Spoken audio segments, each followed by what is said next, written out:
আজ এক পীরজাদা টুপি খুলে বসে আছে নিজের স্বার্থের জন্য, নিজের সিংহাসনের জন্য, নিজের রাজ ক্ষমতাসনের জন্য আজ টুপি খুলে বসে আছে। আফসোস, আল্লাহ পাক রব্বুল আলামিন কুরআনে নিজেই বলছেন যে মুসলমান একের ওপরে ভাই ভাই, কিন্তু আজ মুসলমানের বিরুদ্ধে লড়ছে সিংহাসনে পাওয়ার জন্য।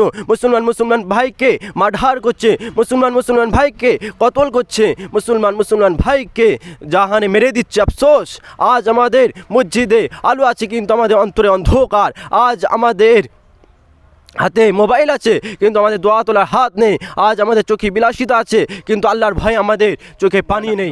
জিকরা ওয়া ইন্না লাহু লাহাফিজুন। আল্লাহ পাক রব্বুল আলামিন কুরআনকে অবতীর্ণ করেছেন আর কুরআনকে সংরক্ষণ করবেন। আল্লাহ পাক রব্বুল আলামিন নিজেই বলছেন কুরআনের মধ্যে। কিন্তু আজ আফসোসের বিষয়, আজ আমাদের সিএম মুখ্যমন্ত্রী সে ভাষণ দিতে বলছে বাইবেল বেদ সমস্ত কিতাব ধ্বংস হয়ে যাবে, তার সাথে সাথে কুরআনও ধ্বংস হয়ে যাবে। কত বড় কথা বলল, ইসলামের ইমানের আঘাত দিয়ে কথা বলল। তাই আমি কঠিনতম মুখ্যমন্ত্রীকে ধিক্কার জানাই। আজ মুসলমান কি করে এই কথাটা মেনে নিতে পারে? আফসোসের বিষয়। আজ আমরা নামাজ পড়ি, রোজা রাখি, কিন্তু আমাদের হৃদয় থেকে ইমানের আগুন নিভে যাচ্ছে। আজ আমরা কুরআন পড়ি কিন্তু কোরআনের শিক্ষা আমরা জীবনে নেই না। আজ আমরা হযরত মুহাম্মদ মুস্তাফা সাল্লাল্লাহু আলাইহি ওয়াসাল্লামের নাম নেই, ভালোবাসা দেয়, কিন্তু তারা সুন্নাতকে অবহেলা করি নিজের স্বার্থের জন্য। আজ এক পীরজাদা টুপি খুলে বসে আছে নিজের স্বার্থের জন্য, নিজের সিংহাসনের জন্য, নিজের রাজ ক্ষমতাসনের জন্য আজ টুপি খুলে বসে আছে।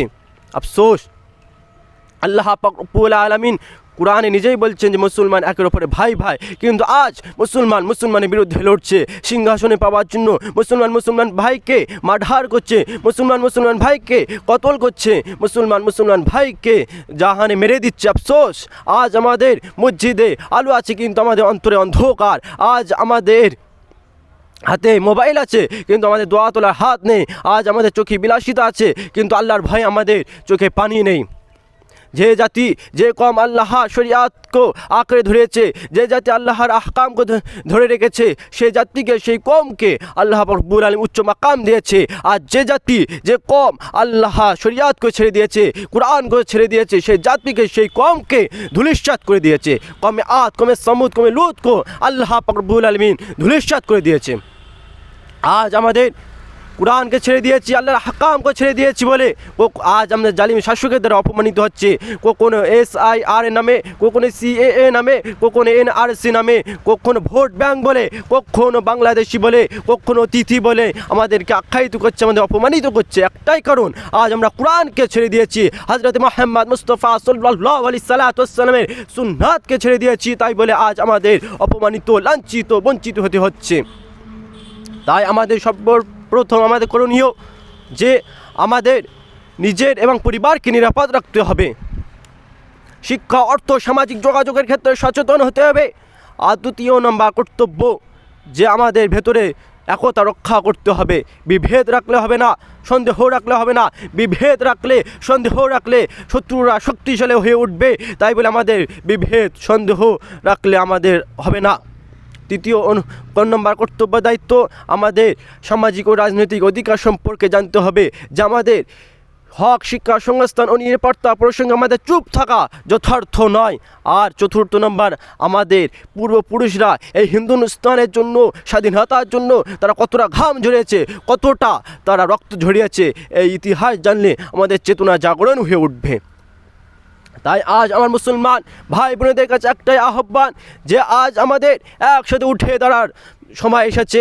একসাথে উঠে দাঁড়াই, ভালো বন্ধন গড়ে তুলি, মুসলমান হিসেবে সম্মান ভিত্তিক জীবনযাপন করে তুলি, আর আল্লাহর জন্য, ধর্মের জন্য দৃঢ় হই। আজ আমাদের পশ্চিমবাংলার মুসলমানদের দিকে এক অভিযোগে আঙুল তোলা হয়েছে। তাই আমাদের একতা রক্ষা করতে হবে ভোটের মাধ্যমে। আমাদের এই হিন্দুস্তানের জন্য, স্বাধীনতার জন্য আমাদের পূর্বপুরুষেরা তারা রক্ত ঝরিয়েছে, ঘাম ঝরিয়েছে, তারা পরিশ্রম করেছে, তারপরে এই স্বাধীন হয়েছে। আজ আমাদের মুসলমান নাম শুনলে অনেকে সন্দেহ প্রকাশ করে যে মুসলমান এই দেশে নিরাপদ নয়। তাই আমি একটা কথা বলতে চাই, ইতিহাস পড়ে দেখুন যে শত শত বছর ধরে পশ্চিমবাংলা মুসলমানরা বসবাস করছে। নবাব সিরাজউদ্দৌলা থেকে শুরু করে তিতুমির, বারোই হাবিজুল্লাহ, সমস্ত আমাদের মনীষীরা তারা শত শত বছর ধরে এই হিন্দুস্তানে, এই পশ্চিমবাংলার মাটিতে তারা বসবাস করছে। আমরা কোনো অতিথি নয়, আমরা কোনো ভাড়াটি হিসাবে এই হিন্দুস্তানের জমিনে আমরা পশ্চিমবাংলায় থাকি না। তাই আমাদের সর্বপ্রথমে আমাদের দায়িত্ব, আমাদের কর্তব্য যে আমাদের সম্প্রদায়ের ভিতরে একতা রক্ষা করতে হবে, বিভেদ সন্দেহ রাখলে হবে না।